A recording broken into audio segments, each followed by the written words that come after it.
बाबा 30 वर्ष आषाढी कार्तिकीला पंढरपूरला गेले. एकदाही गाडगे बाबांनी उपवास केला नाही. एकदाही गाडगे बाबा आत देवळात गेले नाहीत.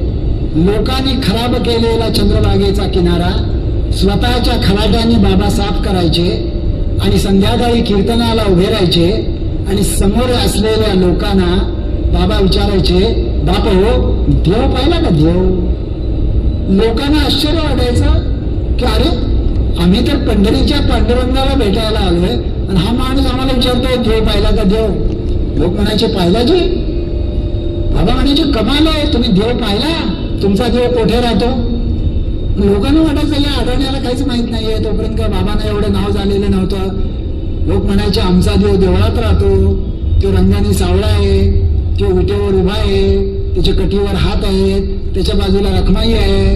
बाबा आपण त्या गावचेच नाही असं दाखवत म्हणायचे कमाल आहे, तुमचा देव देवळात राहते, माझ्या देव माझ्या मनात राहते.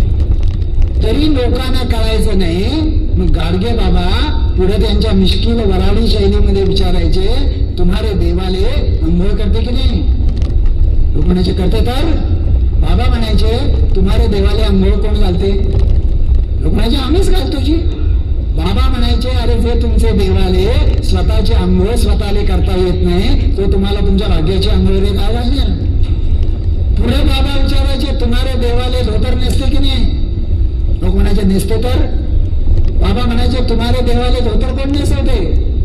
म्हणायचे आम्हीच नेसवतो जी. बाबा म्हणायचे अरे जे तुमचे देवाले स्वतःचे नेसूचे धोतर स्वतःला नेसता येत नाही, तो तुम्हाला तुमच्या भाग्याचं वस्त्र काय देणार? पुढे बाबा विचारायचे तुम्हारे देवाले नैवेद्य दाखवते की नाही? लोक म्हणायचे दाखवते.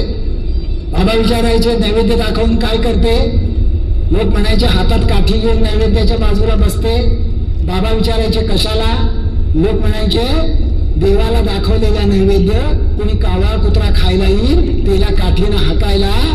बाबा म्हणायचे अरे जे तुमचे देवाले त्याच्यासाठी वाढलेल्या नैवेद्याचे स्वतःचे स्वतःला रक्षण करता येत नाही, तो तुमच्या आयुष्याचं रक्षण काय करणार?